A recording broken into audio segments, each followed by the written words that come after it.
Olá a todos, quero cumprimentá-los com a graça e a paz de nosso Senhor Jesus Cristo.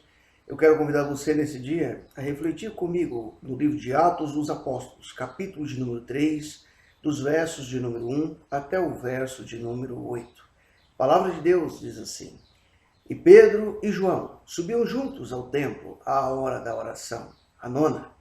E era trazido um homem que desde o ventre de sua mãe era coxo, o qual todos os dias punham à porta do templo, chamada Formosa, para pedir esmolas aos que entravam. O qual, vendo a Pedro e a João, que iam entrando no templo, pediu que lhe dessem uma esmola. E Pedro, com João, fitando os olhos nele, disse: Olha para nós. E olhou para eles, esperando receber deles alguma coisa. E disse Pedro: Não tenho prata, nem ouro, mas o que tenho, isso te dou.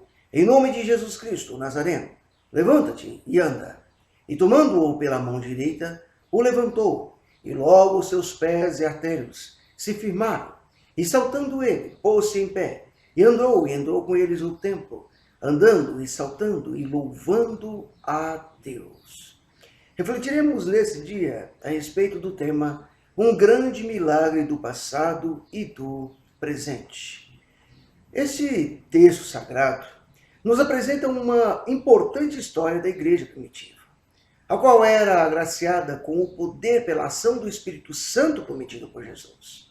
É notório que o ocorrido com esse homem coxo, apresentado nesse texto, nos permite refletir sobre uma importante ilustração da salvação. Aquele homem nasceu coxo, assim como todos nós nascemos sem poder andar de maneira agradável diante de Deus. Adão, nosso antepassado, caiu e passou a sua deficiência adiante para todos os seus descendentes.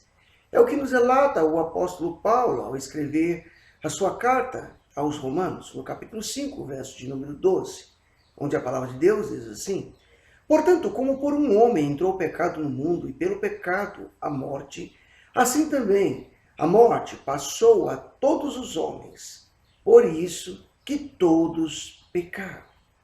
Outra característica que podemos ver neste coxo é que era pobre, era miserável. Semelhantemente, na condição de pecadores, estamos falidos diante de Deus.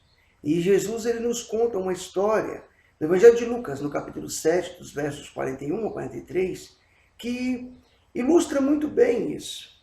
Jesus contou para um certo fariseu a seguinte história. Um certo credor tinha 2 devedores. Um devia-lhe 50 dinheiros, um devia-lhe 500 dinheiros e o outro 50. E não tendo eles com que pagar, perdoou-lhes ambos. Dize, pois, qual deles o amará mais? E Simão, respondendo, disse: Tenho para mim que é aquele a quem mais perdoou. E lhe disse: Julgaste bem. Podemos ver neste homem ainda um terceiro aspecto. Ele estava fora do templo. Isso nos mostra que, por mais perto que algumas pessoas estejam das igrejas, ainda continuam longe de Deus, separados por causa do pecado, que as faz permanecer do lado de fora da presença de Deus. Mas essa história, ela tem um final feliz. E o final dessa história pode ser o final da sua história também. Aquele homem foi curado totalmente pela graça de Deus. E a sua cura foi imediata.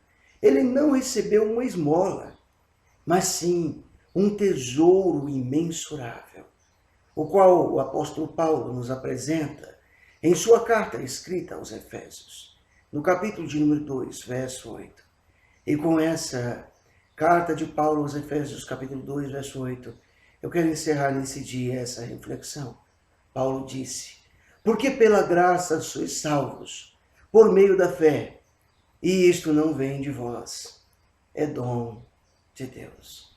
Que o Senhor Jesus Cristo, através do seu imenso poder, através da sua graça, aquele que um dia operou um milagre no passado e continua operando no presente, esteja dando a você essa dádiva, esteja abençoando você poderosamente, em nome de Jesus.